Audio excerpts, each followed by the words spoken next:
Hello everyone, আসসালামু আলাইকুম। চলে আসলাম নতুন একটা রেসিপি নিয়ে। আমি আজকে আপনাদেরকে তৈরি করে দেখাবো রাজকীয় স্বাদের চিকেন রেজালা। এটা রুটি, পরোটা, পোলাও, সাদা ভাত, খিচুড়ি সব কিছুর সাথে আপনারা খুব ইজিলি সার্ভ করতে পারবেন। অন্তত একবার হলেও এই রেসিপিটি বাসায় ট্রাই করবেন, আশাহত হবেন না। পরিবার, আত্মীয় স্বজন সবার কাছ থেকে অনেক বেশি প্রশংসা পাবেন। আর যদি ভালো লেগে থাকে তাহলে প্লিজ আমার চ্যানেলটি সাবস্ক্রাইব করে পাশে থাকা বেল আইকনটি প্রেস করে রাখবেন, যাতে নিত্য নতুন ভিডিও দেওয়ার সাথে সাথে আপনাদের কাছে পৌঁছে যায়।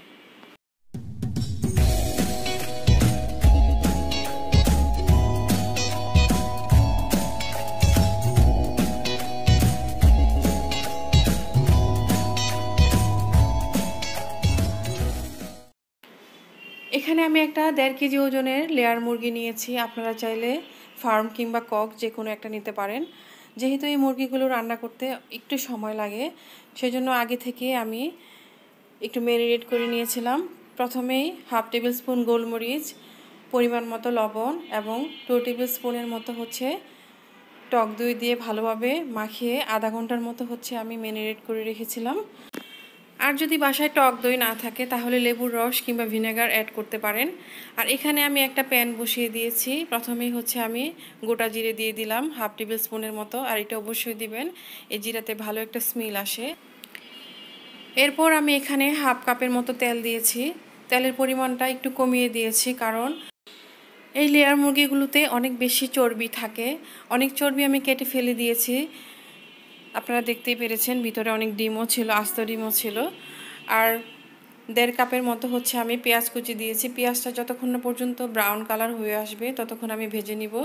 আর এখানে লং, এলাচ, দারচিনি, একটা স্টার এনিস দিয়েছি। এর চেয়ে বেশি মশলা দেওয়ার প্রয়োজন নেই, আমি যেহেতু এটার মধ্যে একটা স্পেশাল মশলা অ্যাড করব। আপনারা চাইলে কিন্তু এখানে দেশি কিংবা ফার্মের মুরগি দিয়েও এভাবে সেম ওয়েতে রান্না করতে পারেন। এখন আমি কমন যে মশলাগুলো আছে, মরিচ, ধনে, হলুদ গুঁড়ো দিয়ে দিয়েছি। আর 1.5 টেবিল স্পুনের মতো জিরা গুঁড়ো দিয়েছি। আর 3 টেবিল স্পুনের মতো আদা রসুন বাটা দিয়েছি, যেহেতু 1.5 কেজি মুরগি এখানে। তো ভালোভাবে এটা ভেজে নিব। এটা কিন্তু তেলের মধ্যেই ভালোভাবে ভেজে নিতে হবে। আর কিছুক্ষণ পরে 1/2 কাপের মতো একটু পানি দিব। আর এই পানি দিয়ে কিন্তু মশলাটা আমি ভালোভাবে কষিয়ে নিব। আর অবশ্যই মশলাটা ভালোভাবে কষাতে হবে। আর কষানোর মধ্যেই কিন্তু যে কোনো মাংসের আসল স্বাদ থেকে যায়। এখন আমি এটার মধ্যে স্পেশাল মশলাটা দিয়েছি। আর 2 টেবিল স্পুন কাজু বাদাম বাটা দিয়েছি। আর স্পেশাল মশলার মধ্যে ছিল জয়ত্রী, জায়ফল আর পোস্তদানার পেস্ট। আর এটা আপনারা পাটায় বেটে নিতে পারেন, আমি এখানে ব্লেন্ডারে পেস্ট করে নিয়েছিলাম। আমি এখানে আবার একটু পানি অ্যাড করব। পানি অ্যাড করে ভালোভাবে কষিয়ে নিব মশলাটা। আর যতক্ষণ পর্যন্ত উপরে তেল ভেসে না আসবে ঠিক ততক্ষণ পর্যন্ত আমি এটা লো মিডিয়াম হিটে কষাবো। আর এখন যখন উপরে তেল ভেসে আসবে, ডিমটা আলাদা করে উঠিয়ে নিব, কারণ একসাথে যদি আমি ডিমটা দিই তাহলে কিন্তু ডিমটা ভেঙে যাওয়ার ফেটে যাওয়ার পসিবিলিটি আছে। যার কারণে আমি এখানে 3টা ডিম ছিল, আর আরেকটা আস্ত বড় ছিল, সেটা আমি ভেজে খেয়ে ফেলেছিলাম। আর এই যে দেখেন উপরে তেল ভেসে এসেছে, এর মধ্যেই কিন্তু আমি মুরগিটা দিয়ে দিব। টানা 20 মিনিট আমি লো হিটে ঢাকনা দিয়ে ঢেকে এটা কষিয়ে নিব। আর যদি ফার্ম কিংবা কক হয় তাহলে কিন্তু 5 থেকে 7 মিনিটের মতো কষিয়ে নিলেই কিন্তু হাফ সিদ্ধ হয়ে যায়। আর লেয়ার মুরগিটা আপনি যত বেশি সময় নিয়ে কষাবেন ততই কিন্তু টেস্ট আসবে, এবং দেখবেন যে কষানোর মধ্যেও কিন্তু এটা সিদ্ধ হবে না।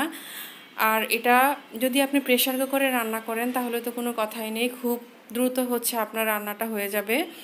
আর এই যে যখন পানিটা শুকিয়ে আসবে এবং উপরে অল্প পরিমাণে তেল ভেসে আসবে, তখন কিন্তু আমি কাঁচামরিচ দিয়ে আবার একটু নাড়াচাড়া দিয়ে আবার ঢেকে রাখবো যতক্ষণ পর্যন্ত সম্পূর্ণ পানি শুকিয়ে না আসে।